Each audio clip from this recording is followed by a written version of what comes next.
Hello, soulpreneurs. Welcome back to the Soulpreneur Scaling Stories podcast.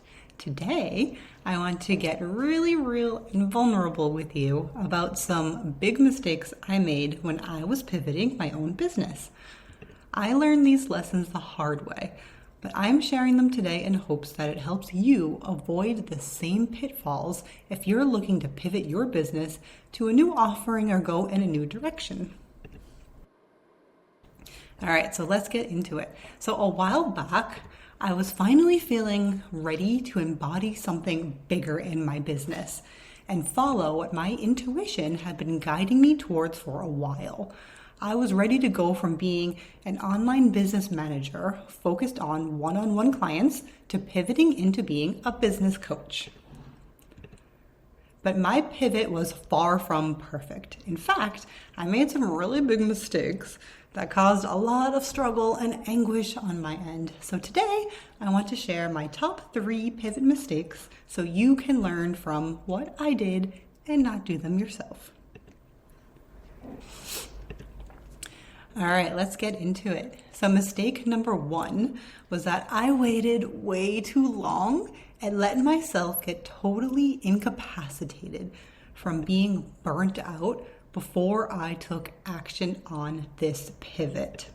To give you an idea, I was working a lot of hours in the day and I was making a lot of money. I was doing really well, over 10K months, but it got to a point where I literally, physically, mentally could not do it anymore. I had the idea to pivot for a while, but I didn't actually do it until I really couldn't function anymore in my old business model. But if I had acted sooner, when I heard these first whispers of my intuition telling me to do something bigger, before I got to the stage of totally being incapacitated from my own burnout, I really could have saved myself so much struggle. It took a long time to recover from that burnout. It took a long time for me to pivot. And this was all due to the fact that I waited too long.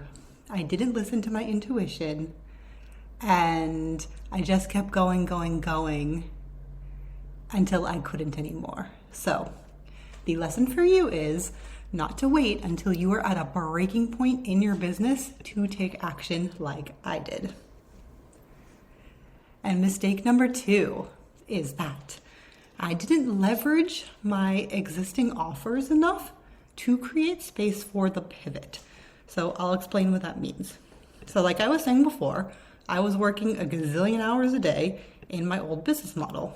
So when you're working so much with the one-on-one clients, as we tend to do when this is the business model, how could I have the space? How could somebody have the mental space? How can somebody have the physical, literal time to work on the new project, right? You don't have the time.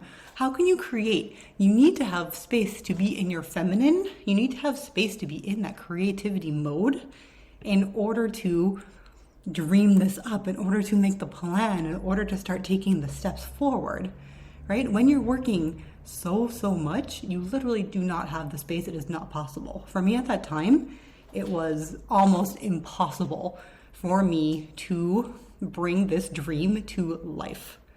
So what would have been the fix and what I recommend to you to learn from this? It would have been, or should have been, to create more space in my own business by restructuring my existing offers. That would have made the transition so much smoother. It would have been so much smoother because I would have had the space to do it. Mental, physical, emotional, all of the above. So let me give you some examples of what restructuring your offers mean. So it could mean something like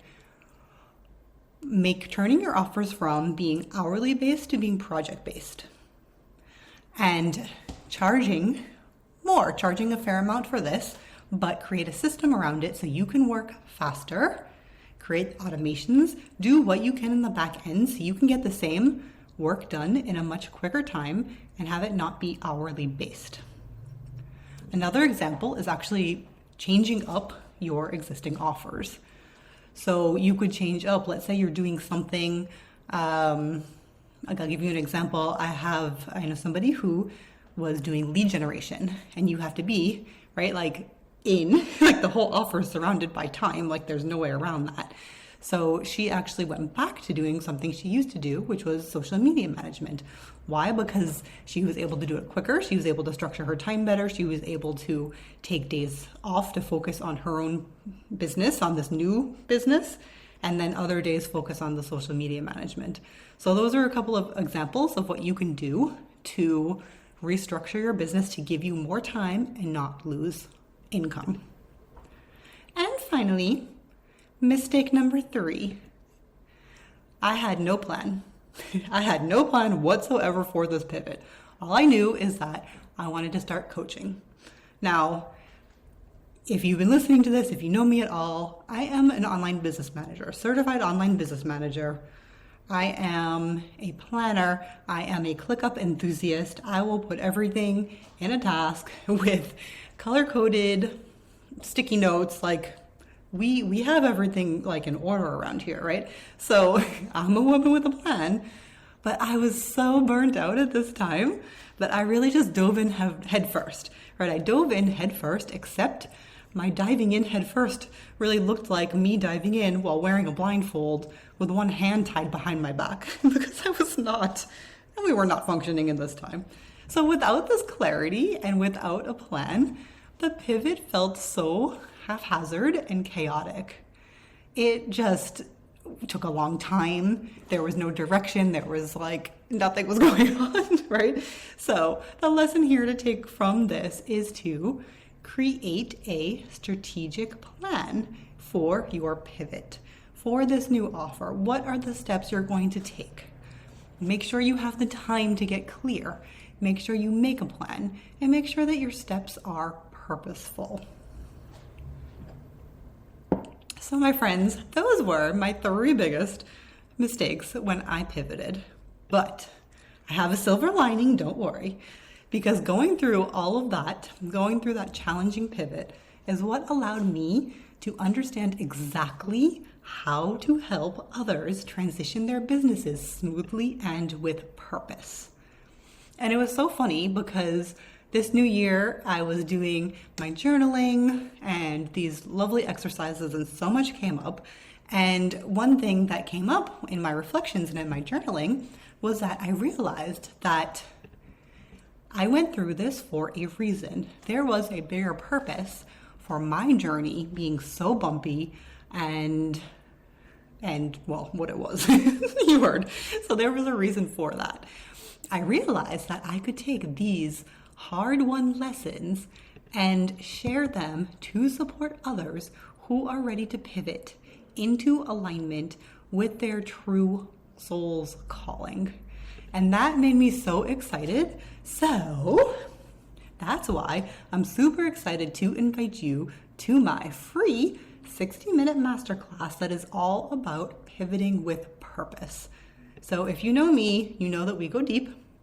So in this deep interactive training, we're going to get clarity on your vision, make a strategic pivot plan, and take mindset and energetic aligned action. There's going to be exercises.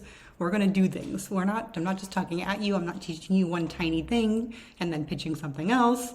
This is a whole situation. So if this sounds interesting to you, you can register online at dancingleafsolutions.com/pivot. That link is going to be in the show notes as well, so that'll be easy for you.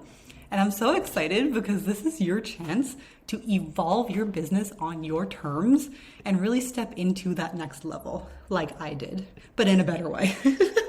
Right? And it's so worth it. It's so worth it. So space is limited. So really be sure to register now through the link in the show notes. And I hope that you will join me for this soulful session and I can support you in your pivot.